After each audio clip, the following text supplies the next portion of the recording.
30 hari. Untuk menghilangkan buah tadi, Allah Subhanahu wa taala menyuruh Nabi Adam untuk berpuasa. Karena apa? Karena 4 hal yang dapat menghalangi Allah dengan seorang hamba. Itu yang pertama, makan, minum, jima, dan tidur. Makan, minum, jima, dan tidur. Itu yang dapat menghalangi seorang hamba kepada Allah Subhanahu wa taala. Makanya Nabi Adam disuruh puasa untuk bertobat agar bisa nyambung dengan Allah. Tapi kalau Nabi Adam 30 hari, paginya dan malamnya juga diminta puasa. Kalau umat Nabi Muhammad, tidak. Kalau umat Nabi Muhammad diminta puasa 30 hari, malamnya bisa mokel, bisa makan.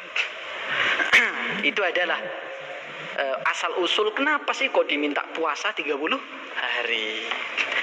Selanjutnya, rahasia puasa yang ke-13 menurut yang ke-14 menurut Imam Al-Ghazali radhiyallahu anhu, bahwasanya in tansurullah yansurkum wa yuthabbit aqdamakum. Allah Subhanahu wa taala berfirman di dalam surat Muhammad ayat 7 bahwasanya barang siapa yang membantu agama Allah, maka Allah akan membantunya. In tansurullah yansurukum wa yuthabbit aqdamakum. Kenapa kita bisa disebut dengan menjaga agama Allah kalau kita berpuasa? Kita berpuasa ini karena beriman kepada Allah, karena Islam. Nah, buktinya kita Islam, buktinya kita beriman kepada Allah, kita berpuasa. Nah, kalau kita berpuasa, berarti itu sama saja dengan mensyairi kalimatillah, mensyiarkan kalimat Allah. Nah, kalau mensyiarkan kalimat Allah, berarti kan kita membantu agama Allah untuk syiar. Membantu agama Allah bisa hidup. Kalau sudah kita membantu agama Allah, maka Allah yang akan membantu kita. Yang surkum wa yuthabbit aqdamakum. Di ayat lain disebutkan walladzina jahadu fina lanahdiyannahum subulana. Walladzina jahadu fina lanahdiyannahum subulana. Di surat Al-Ankabut ayat 69. Al-Ankabut ayat 69. Bahwasanya orang-orang yang bersungguh-sungguh untuk kita, katanya Allah, orang-orang beriman yang benar-benar berjuang di jalan Allah, maka kita akan tunjukkan baginya jalan yang benar. Jalan kita mana yang benar? Kita bersungguh-sungguh dengan agama Allah kita ini, dengan berpuasa. Oleh sebab itu Allah Subhanahu wa taala tunjukkan, berikan hidayah. Termasuk faidah atau rahasia daripada puasa menurut Imam Al-Ghazali adalah mendapat pertolongan Allah. Yang terakhir, benteng daripada syaitan. Puasa ini adalah benteng daripada syaitan. Bagaimana tidak? Kalau kita sudah menolong agama Allah, kita masuk dalam barisan para malaikat Allah. Kalau sudah masuk dalam barisan para malaikat Allah, insya Allah kita akan bebas daripada gangguan syaitan. Na'udzubillah min dzalik. Seperti halnya dawuh Rasulullah sallallahu alaihi wasallam, laula anna syayatina yahumuna ala qalbi bani Adam lanadharu ila malakutis sama. Ini bisa dicek. Ini saya ngaji kitab kitab Ihya Ulumuddin di bab kitab Asrarus Shaum.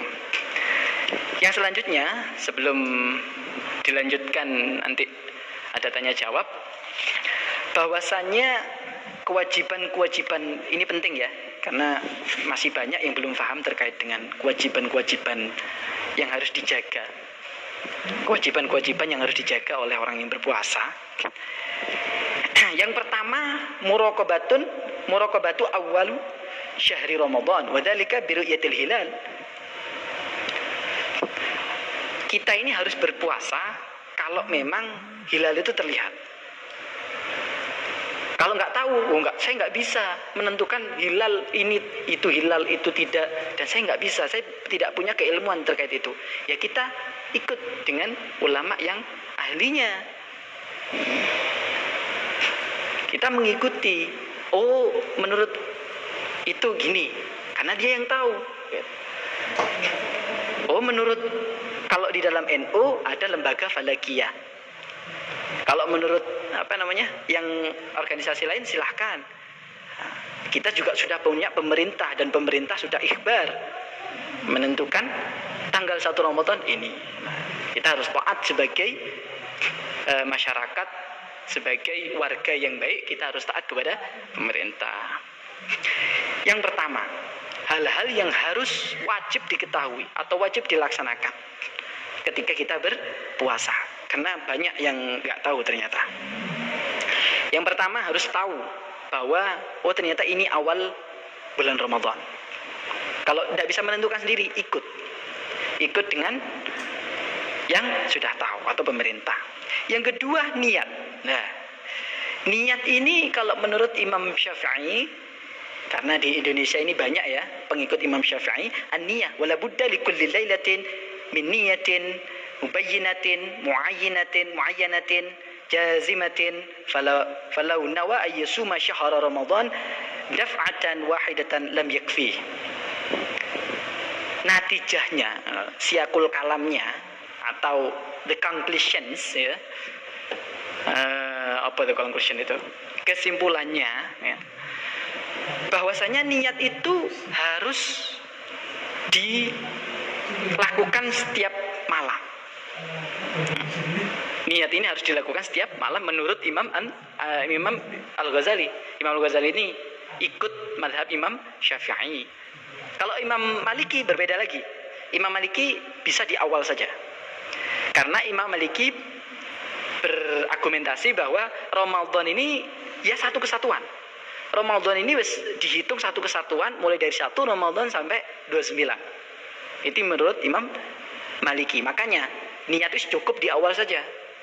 Tapi kalau menurut Imam Syafi'i radhiyallahu an, Ramadan itu mengikuti per hari. Makanya setiap malam harus niat. Dan menurut Minhajul Qawim fi Musannaf Ibnu Hajar ya, bahwasanya orang niat itu qasdus syai', nejo sesuatu, atau sudah di dalam hatinya sudah kerentek sengaja gitu. Jadi niat itu tempatnya di dalam hati.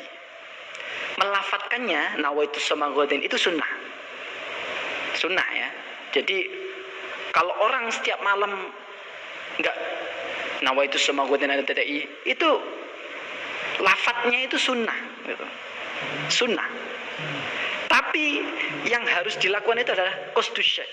Benar-benar di dalam hatinya meyakini bahwa besok saya puasa. Dan ini yang harus digarisbawahi. Terkadang orang-orang itu berpikir bahwa kalau diem saja terus besok sahur, dia dianggap gak niat. Bukan. Lah dia sahur itu sudah, hatinya sudah ngerentek bahwa dia memang ingin berpuasa. Dia ngambil minum, saya tak minum sebelum subuh. Lah minumnya sebelum subuh itu sudah dianggap dia berniat.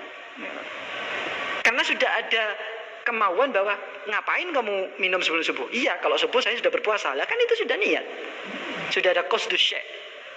Ada maksud kesengajaan. Jadi tidak harus nawaitu somaghatin an adai, tidak. Cuman untuk menambah kemantapan hati, untuk mengikuti kesunahan yang ada, mengikuti ulama-ulama, diikuti nawaitu somaghatin an adai. Selain itu di dalam hati juga disebutkan, diniatkan bahwa benar-benar besok berpuasa. Yang kedua itu niat. Yang ketiga, hal-hal yang wajib dilaksanakan puasa itu ya. Al-imsak anil isali syai' ilal jawfi amdan. Jadi menahan masuknya sesuatu ke perut. Baik itu fayafsudu shaum bil agl wasyirbi wasu'uti wal huknati. Baik itu tadi dengan makan, minum, atau memasukkan obat dari hidung, atau memasukkan obat dari permisi kemaluan belakang. Nah, itu batal puasanya. Jadi dia harus menahan diri daripada hal-hal itu. Kalau kemasukan, tidak boleh, batal sudah. Puasanya batal. Yang keempat, apa yang harus dilakukan, yang wajib dilakukan oleh orang berpuasa? Al-imsak anil jima'i wahdah mughayyibal hasyafah. Fa in jami'a nasiyan lam yuftir. Yang keempat adalah menahan diri daripada jima'. Jima' ini bersetubuh ya, harus dijaga dengan istrinya. Kalau tidak, batal puasanya, batal. Yang kelima, al-imsak anil istimna. Yang kelima adalah menjaga diri, menahan diri daripada inzal, keluar mani. Nah, keluar mani yang disengaja, ini yang nggak boleh. Jadi saya nggak berkomentar ya terkait dengan hal-hal yang sedang viral saat ini. Akan tetapi menurut Imam Al-Ghazali di sini adalah baik ikhrajul mani qasdan bijima'in au bighairi jima'. Keluar mani dengan sengaja. Keluar mani dengan sengaja ya, dalika yuftiru, membatalkan puasa. Ini menurut Imam Al-Ghazali loh ya. Jadi keluar mani dengan sengaja itu membatalkan puasa. Tapi menurut imam-imam lain monggo ya. Menurut imam lain silahkan. Akan tetapi harus disampaikan dengan baik. Jangan sampai membuat orang berpikir, "Oh ya, berarti kan boleh, nggak apa-apa." Lah ini kan enggak baik gitu. Harus penyampaiannya harus dengan logika yang pas gitu, agar orang lain bisa memahaminya dengan baik. Yang keenam, hal-hal yang wajib dilakukan oleh orang yang berpuasa adalah al-imsak an ikhrajil qai'i fal istiqa'u yufsidu shaum wa in dara'ahul qai'u lam yufsidu shaumuhu. Yang terakhir adalah hal-hal yang wajib dilaksanakan oleh orang yang berpuasa, menahan diri dari muntah. Muntah ini sengaja batal. Tapi kalau Ustaz, saya mau muntah, tapi saya sudah nggak kuat, ini mau keluar, bagaimana? Kalau nggak saya keluarkan, saya kesakitan, sudah di tenggorokan gitu ya. Ya nggak apa-apa. Niatnya kan dia sudah wa indara'ahu ngalahaken alqai'u apa uta lam yufsidu saumahu. Kalau sudah ditahan nggak kuat, tetap keluar, nggak apa-apa. Ini menjadi tadi yang kaidah ad-darurah tubihul mahdhurah. Darurat itu bisa memunculkan hal-hal yang haram, bisa dilaksanakan karena darurat tadi. Itu dari saya. Terima kasih. Mungkin ada pertanyaan, silakan, karena permintaan dari moderator tadi disuruh ada yang bertanya. Untuk jamnya kurang 15 menit ya, kalau kita hitung 1 jam. Monggo.